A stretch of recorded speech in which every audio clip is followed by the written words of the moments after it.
Hello नमस्कार साथियों। The dream point के यूट्यूब चैनल पर आप सभी का हार्दिक स्वागत व अभिनंदन है। साथियों, प्रतिदिन की तरह ही आज भी हम एग्रोनॉमी की क्लास को कंटिन्यू करेंगे और क्लास की शुरुआत प्रतिदिन की तरह आपको पता ही है मोटिवेशनल शायराना अंदाज में होगी। कहते हैं कि रख हौसला वो मंजर भी आएगा, प्यासे के पास चलकर समंदर भी आएगा। रख हौसला वो मंजर भी आएगा, प्यासे के पास चलकर समंदर भी आएगा। थक कर मत बैठना ए भावी कृषि पर्यवेक्षक। आप कृषि पर्यवेक्षक भी बनोगे और बनने का मजा भी आएगा, क्योंकि आंखों में अरमान लिया, मंजिल को अपना मान लिया। अब क्या मुश्किल और क्या आसान, टीडीपी द ड्रीम पॉइंट के साथ जुड़कर ठान लिया तो ठान लिया। बिल्कुल आपने ठान लिया है कि सुपरवाइजर बनना है, जेड पार करनी हो चाहे सीयूटी पार करनी हो, परीक्षा जो भी होगी जब तक तोड़ेंगे नहीं तब तक छोड़ेंगे नहीं। ठीक है, बिल्कुल सभी का स्वागत व अभिनंदन एक बार पुनः। चलिए हम शुरू करते हैं बिना टाइम वेस्ट के। देखिएगा, एग्रोनॉमी में हम पढ़ रहे थे जैविक खेती। क्या पढ़ रहे थे साथियों? जैविक खेती। जैविक खेती के साइंस में हमने काफी काफी बातें कर ली थी। बेसिकली बात की थी जैविक खेती क्या है, जैविक खेती का जो है टाइप या क्लासिफिकेशन हमने किया था, जिसमें हमने जैविक खेती के विभिन्न प्रकार देखे थे, इत्यादि बातें हमने की थी। और आज हमारा जो पॉइंट है उसका नाम है जैविक या जीवांश खाद्य। क्या खाद्य है सर? जैविक या जीवांश खाद्य। ठीक है, तो यहां से प्रश्न आता है, इसलिए ये पॉइंट आपको लिखना है। हेडिंग डालेंगे आप जीवांश खाद्य ऑब्लिक जैविक खाद्य। ठीक है, अब जीवांश खाद किसे कहेंगे सर? पहले पॉइंट तो ये कि इसकी परिभाषा क्या है। पहला प्रश्न तो यही से आता है कि जीवांश खाद क्या है। तो जीवांश खाद के बारे में जब आपको पूछे तो आप कहना कि जीवांश खाद का अभिप्राय उन प्राकृतिक पदार्थों से है जिनमें पशु पक्षियों का मलमूत्र तथा पेड़ पौधों के सड़े गले अवशेष मौजूद होते हैं। यानी कि वे वे प्राकृतिक घटक या वे प्राकृतिक पदार्थ जिसमें जिसमें आप पदार्थ की जगह और क्या लिख सकते हो? खाद भी तो लिख सकते हो। हाँ सर, बिल्कुल मैन्योर लिख सकते हैं, कोई दिक्कत वाली बात नहीं है। तो जिसमें पशु पक्षियों के अवशेष, क्या सर? पशु पक्षियों के अवशेष, पशु पक्षियों के मलमूत्र तथा पेड़ पौधों के अवशेष आदि मौजूद हो। पेड़ पौधों के अवशेष, पेड़ पौधों के विघटित अवशेष लिख दो और बढ़िया रहेगा। विघटित अवशेष है ना, इत्यादि मौजूद हो। इत्यादि क्या हो सर?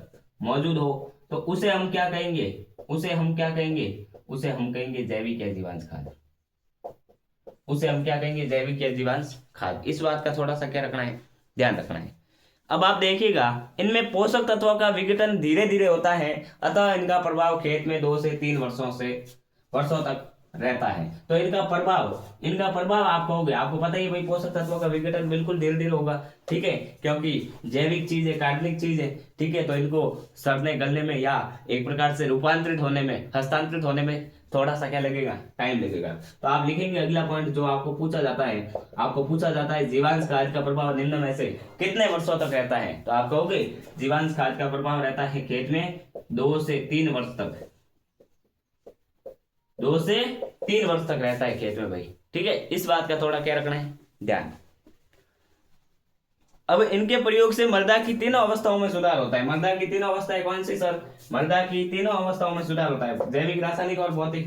तो आप लिखोगे अगला पॉइंट के इनके प्रयोग से, आपको पूछा जाता है निम्न में से किस खाद के प्रयोग से, किन खादों के प्रयोग से जैविक, आप जैविक की जगह और क्या लिख सकते हो? हाँ बिल्कुल सही है ना।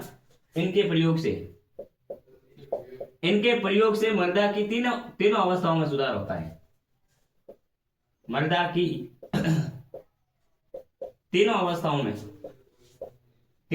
में क्या होता है भैया? सुधार होता है। अवस्थाओं में कोष्टक में आप लिखना चाहो लिख देना जैविक, रासायनिक, भौतिक, है ना। तीनों अवस्थाएं कौन सी? जैविक, रासायनिक, भौतिक अवस्थाओं में सुधार होता है, में सुधार होता है। इस बात का थोड़ा सा क्या रखोगे, ध्यान रखोगे। ठीक है, अब आप देखिएगा, जीवांश यानी कि कार्बनिक खाद जो है वो गौण और सूक्ष्म पोषक तत्वों के अच्छे स्रोत माने जाते हैं। बिल्कुल माने जाते हैं भैया।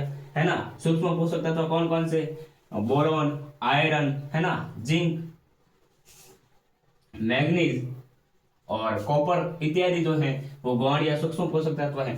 ठीक है, तो आप अगला पॉइंट लिखोगे कि सर जो जीवांश या कार्बनिक पदार्थ हैं, जो जीवांश या कार्बनिक खाद है, जो जीवांश या कार्बनिक खाद है, ये किसके अच्छे स्रोत हैं, ये किसके स्रोत है सर, ये किसके स्रोत है, तो आप कहोगे गौण अथवा सूक्ष्म पोषक तत्वों के।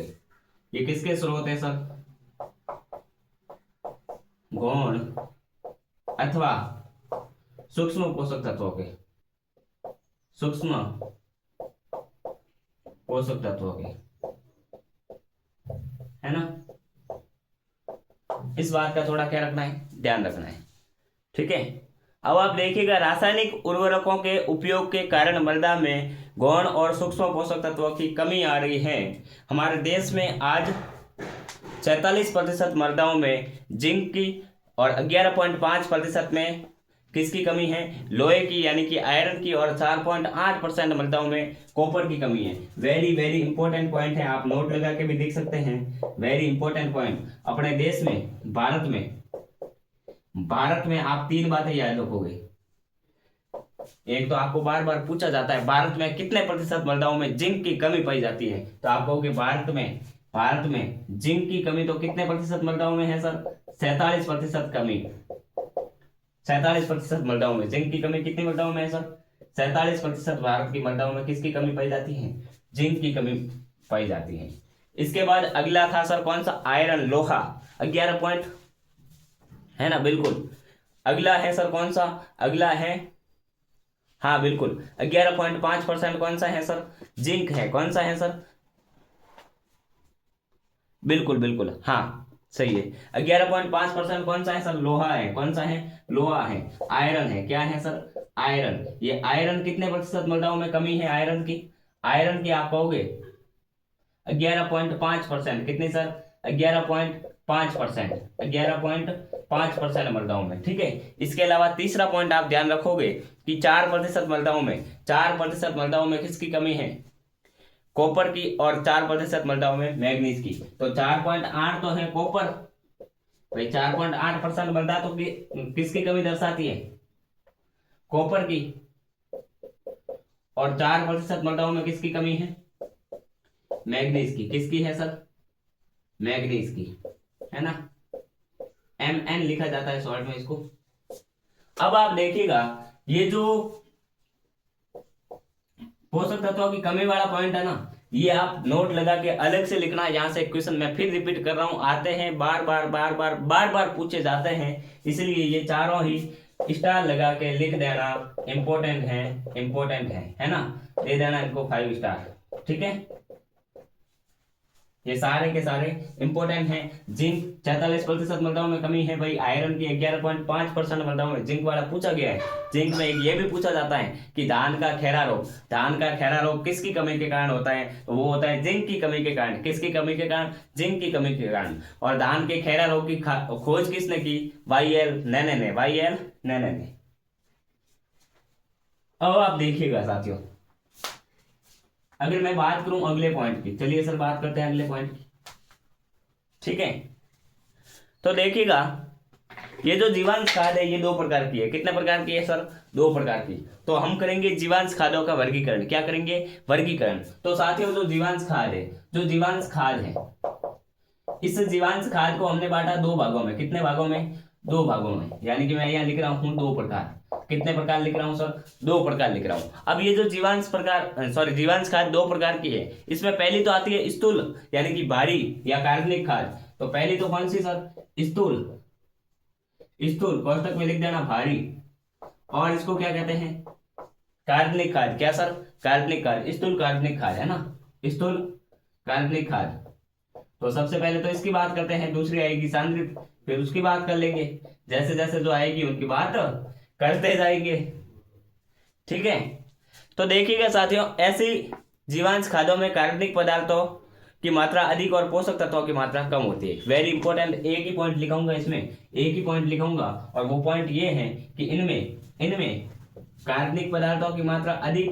क्या सर, कार्बनिक पदार्थों की मात्रा अधिक, कोष्टक में लिखना अधिक, प्लस दूसरा पॉइंट क्या, पोषक तत्वों की मात्रा कम पाई जाती है, पोषक तत्वों की मात्रा कम पाई जाती है, मात्रा कम पाई जाती है ना भाई। जो स्थूल, भारी या कार्बनिक खाद्य, इनमें कार्बनिक पदार्थों की मात्रा तो अधिक होगी लेकिन पोषक तत्वों की मात्रा कम होगी, है ना। अब जो अगला पॉइंट आता है वो दूसरा टाइप है हमारा सांद्रित जीवांश खाद। कौन सा, सांद्रित जीवांश खाद। तो जो सांद्रित जीवांश खाद है वो ठीक इसका विपरीत हो जाएगा, सांद्रित इसका विपरीत हो जाएगा। तो सांद्रित जीवांश खाद जो है, सांद्रित जीवांश खाद, तो अगर मैं बात करूं सांद्रित जीवांश खाद की, तो इनमें पोषक तत्वों की मात्रा तो अधिक पाई जाती है। क्या सर, हाँ सर, पोषक तत्वों की मात्रा, पोषक तत्वों की मात्रा तो अधिक पाई जाती है ना, मैं शॉर्ट में लिख रहा हूं।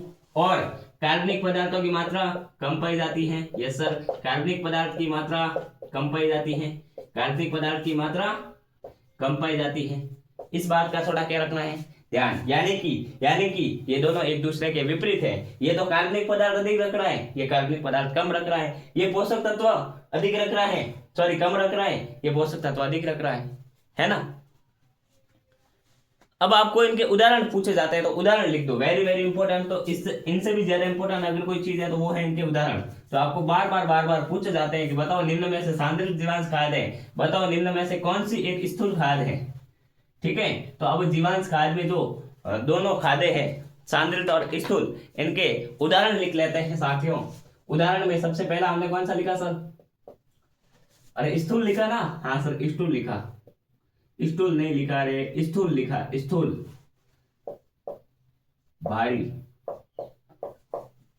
कार्बनिक खाद्य, है ना। यहां हम लिखेंगे एग्जाम्पल। तो अगर मैं बात करूं इनके एग्जाम्पल की, तो स्थूल में एक तो आएगा गोबर की खाद, आप खुद देख लो 0.5%, नाइट्रोजन 0.25%, फास्फोरस 0.5%, पोटेशियम, है ना। तो बिल्कुल पोषक तत्वों की मात्रा क्या है, कम है। तो गोबर की खाद FIM, farmyard manure compost, vermicompost, हरी खाद, मानव मल और चिड़िया की बीट, ठीक है। तो इनके उदाहरण लिख लीजिए। वेरी इंपोर्टेंट तो कौन है, दो है, FIM कोष्टक में लिख रहा हूं, फॉर्मयार्ड मैन्यूल यानी कि गोबर की खाद, फिर सर कंपोस्ट, कौन सा, कंपोस्ट, है ना। इसके बाद सर और क्या है, और इसमें हरी खाद है, मानव मल है, हरी खाद इसी के अंतर्गत आता है। हरी खाद, मानव मल को क्या कहते हैं सर, नाइट सॉल कहते हैं। क्या कहते हैं, नाइट सॉल, ये भी खाद का टाइप है, नाइट सॉल, है ना, नाइट सॉल। इसके अलावा सर चिड़िया की बीट, गंदे नालों की खाद और मैली की खाद, गंदे नालों की खाद और मैली की खाद, गंदे नालों की खाद और मैली की खाद, है ना। ये सभी के सभी किसके उदाहरण है सर, ये सभी की सभी जो हैं वो किसके उदाहरण है सर, स्थूल या भारी कार्बनिक खादों के, है ना। इस बात का थोड़ा क्या रखना है ध्यान। इनमें से वेरी वेरी इंपॉर्टेंट अगर मैं आपको बताऊं तो एक तो गोबर की खाद है जो आपको बार बार पूछा जाता है, एक हरी खाद और कंपोस्ट, ये तीन तो आपको याद रखने हैं क्योंकि यहाँ इन तीनों में से पूछा ही जाता है। हरी खाद निम्न में से किसका उदाहरण है, हो अब तो वहां ऐसे कंफ्यूज ना हो, इसलिए ये उदाहरण अभी से याद रख लेना, ठीक है। चलिए भाई, जो अगला पॉइंट आता है वो है कौन सा सर, सांद्रित जीवांश खाद। कौन सा, सांद्रित जीवांश खाद। तो सांद्रित जीवांश खाद के उदाहरण भी लिख देते हैं, लगे हाथ कि सांद्रित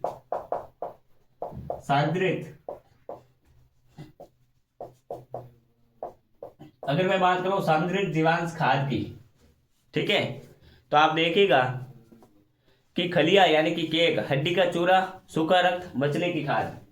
एक तो क्या, खलिया, है ना, खलियों को और क्या बोलता है सर, खलियों को केक, वो केक नहीं है जो आप बर्थडे पे लाते हो, ये अलग है केक, है ना। खलियों को केक कहा जाता है, ध्यान रखना। और सर इसके अलावा हड्डी का चूरा, सूखा रक्त, और ये जो कोष्टक में नाम लिखा रहा हूँ ये भी इसलिए याद रखना है क्योंकि कई बार ये नहीं ये नाम दे देता है ऑप्शन में, फिर वहां कंफ्यूज होते हो, ये नाम तो पड़े ही नहीं है कि एक तो बर्थडे में आता है, कैसे होगा, ऐसा नहीं मानना है, ठीक है। हड्डी का चूरा, सूखा रक्त, मछली की खाद। हड्डी का चूरा इसमें वेरी वेरी वेरी इंपॉर्टेंट है साथियों। हड्डी का चूरा, सूखा रक्त, सूखा रक्त इंपॉर्टेंट वन है, हड्डी का चूरा, ठीक है, जो आपको बार बार पूछा जाता है, ठीक है। अब एक है मछली की खाद, कौन सी है, मछली की खाद, मछली की खाद, ये मछली की खाद भी आपको पूछी जाती है, तो ये दोनों इंपॉर्टेंट है ना, ये और ये भी ध्यान रखना ही है, लेकिन ज्यादातर ये पूछे जाते हैं, हड्डी का चूरा और मछली की खाद, इस बात का ध्यान रखना है। अब आप देखिएगा हम एक एक खाद की बात करते हैं साथियों। अगर हम बात करें एक एक पर्टिकुलर खाद की, तो सबसे पहली आती है हमारी गोबर की खाद, कौन सी आती है, गोबर की खाद, यानी कि FYM, फार्म यार्ड मैन्यूर। चलिए सर, जो पहली आती है वो है गोबर की खाद, गोबर की खाद, फार्म यार्ड मैन्यूर, आप लिखेंगे FYM,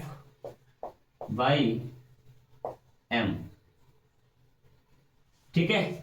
अब आप देखिएगा, गोबर की खाद स्थूल कार्बनिक खाद है जिसके मुख्य घटक गोबर, मूत्र और बिछावन है, ठीक है। ये कैसी खाद है वो तो मैंने आपको बता दिया भाई, स्थूल खाद है,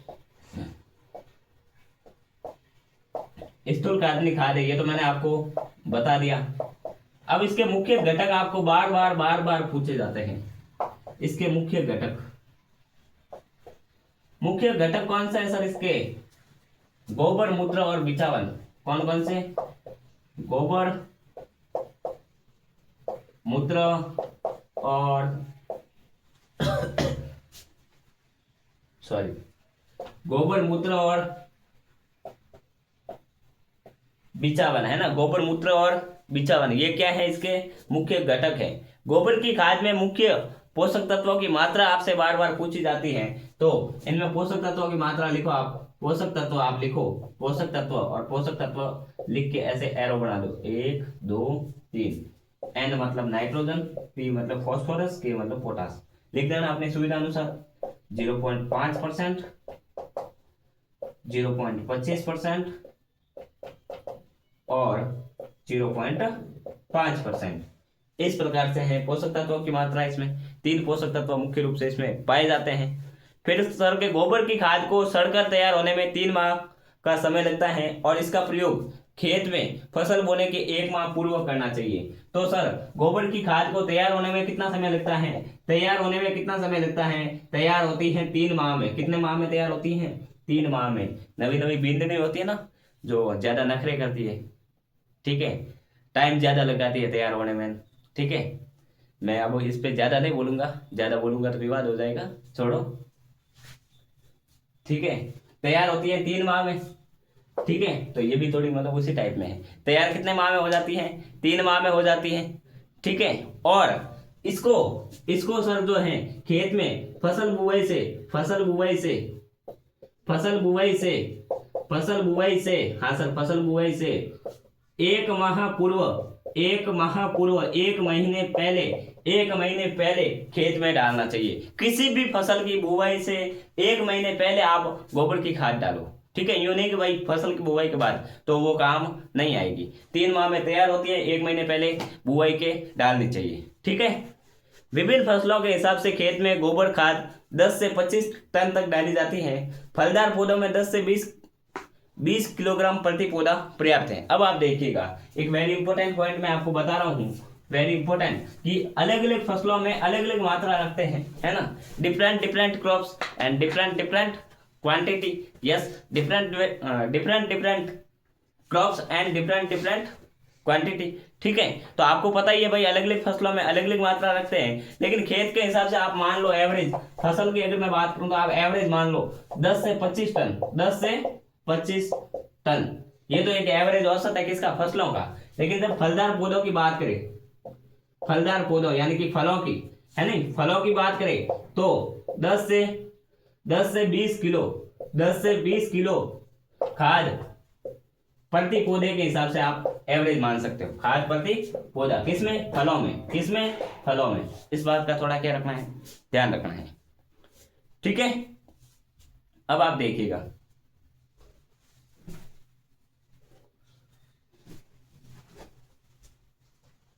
ठीक है। तो साथियों, ये थी हमारी आज की क्लास। उम्मीद करता हूं आपको प्रतिदिन की तरह ही आज की क्लास भी शानदार लगी होगी, दमदार लगी होगी, मजेदार लगी होगी। अगर क्लास अच्छी लगी हो तो क्लास को लाइक, शेयर, कमेंट और टीडीपी द ड्रीम पॉइंट, जहां सपने होते हैं साकार, आपके सपने जिम्मेदारी हमारी, इसके प्यारे से यूट्यूब चैनल को सब्सक्राइब करना न भूले। बहुत बहुत धन्यवाद। जुड़े रहिए, बने रहिए, कीजिए अपने सपनों को साकार।